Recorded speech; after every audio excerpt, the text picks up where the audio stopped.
এখানে এসেছি তারা নিশ্চয়ই আমাদেরকে সামনের বাংলাদেশের জন্য নির্দেশনা দিবে।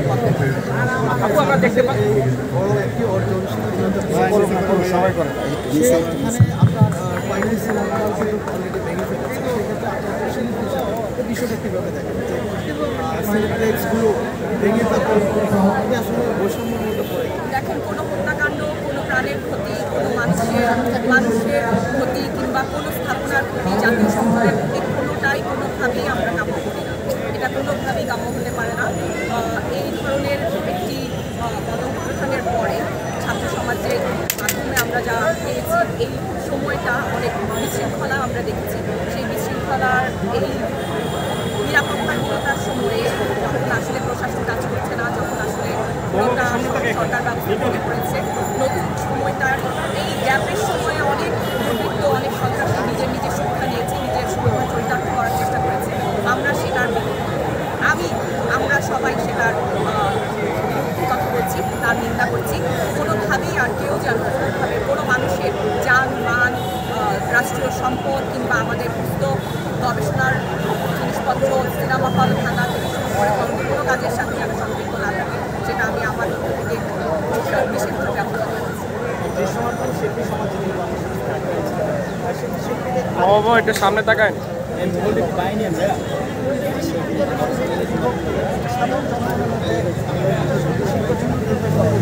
বিভক্তি সকলের মধ্যেই আছে, আপনাদের মধ্যেও আছে।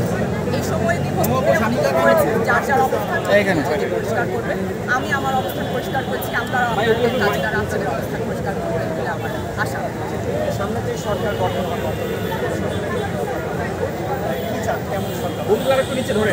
তো সাধারণ মানুষের কথা বলার জন্য একটি দারুণ পরিবেশ আমি পরিষ্কার করে ফেলেছি। শিল্পীরা যে সেক্টরে কাজ করছেন, যে যার মতো করে পরিষ্কারভাবে যে স্বাধীনভাবে বলতে পারেন যে স্বাধীন দেশ, সেই স্বাধীনতা যখন আমরা পাবো, আমরা আমাদের কাজের স্বাধীনতা পাবো, তখনই এই রক্তের, এই ছাত্রদের এই বিসর্জন, প্রাণের বিসর্জনের মেলা আমরা করতে পারি।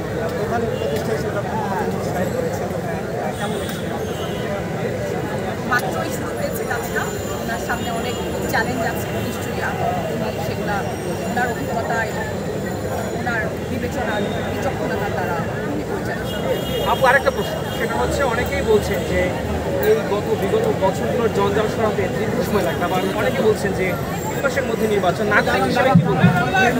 যত তাড়াতাড়ি সম্ভব আমরা দেশের নিরাপত্তা চাই, প্রত্যেকটা মানুষের নিরাপত্তা চাই। আর একটা মানুষকে আমি কোনোভাবে না হয় পাহাড় থেকে সমুদ্র পর্যন্ত প্রত্যেকটা মানুষের বাংলাদেশের ছাত্র সমন্বয়কারীরা যারা আমাদের সাথে কর্মভূমিকা নিয়েছিলেন এবং আপনারা জানেন যে এই আমরা ওইভাবে দাঁড়াতে পারিনি সঙ্গীত শিল্পীরা। আমরা আমাদের মতো পার্সোনালভাবে ফেসবুকে বা যেভাবে হোক আমরা পাশে ছিলাম, কিন্তু আমাদের এইটাই আনন্দ যে রাস্তাঘাটে যখন বের হয়েছি তখন আমাদের অনেক গানের কথা অনেক যুবকেরা বলেছে, যুবক যেতে ওই গান শুনে তারা এসেছে। তো শিল্পীর কাজ আসলে শুধু আন্দোলনের সময় জনতার পাশে দাঁড়ানো না, ছাত্রদের পাশে দাঁড়ানো না, সারা বছর তাকে কোনটা অন্যায়, কোনটা ন্যায়, কোনটা কি বলতে হবে, কোনটা বলতে হবে না, এই জিনিসগুলো জানিয়ে দেওয়া সব সময়। সারাদিন চুকু চুকু প্রেমের গান অনেক হয়েছে, অনেক এই ধরনের বিষয় হয়েছে। আমরা এমন কিছু করি যাতে আমাদের ভবিষ্যৎ প্রজন্ম, যেভাবে বব ডিলানের গান দ্বারা অনেকে শিখেছি, আমরা যেভাবে নজরুলের গান দ্বারা শিখেছি, যেভাবে আমরা অনেকের গান দ্বারা আমরা শিখেছি, সেই রকম জিনিস যেন আমাদের ভিতরে থাকে।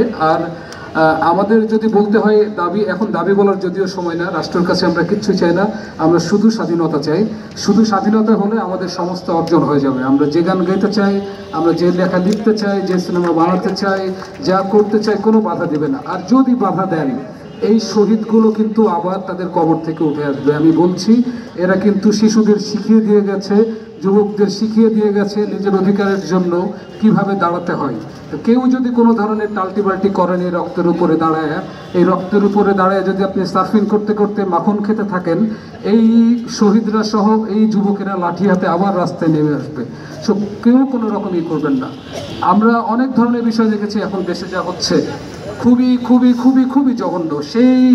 সেই পুরনো ন্যারেটিভ, এরা না থাকলে হবে না, ওরা না থাকলে হবে না, এ আসলে জুজুর ভয়, যেটা সেই জুজুর ভয়তে যা যা ঘটার তাই ঘটছে। কিন্তু যারা এটা নিয়ে সোচ্চার, তারা কিন্তু গণহত্যার সময় এত সোচ্চার ছিল না। আমরা এটার বিরুদ্ধে সোচ্চার, আমরা আগেরটার বিরুদ্ধেও সোচ্চার। আপনারা তখন কিন্তু ছিলেন না। আপনাদের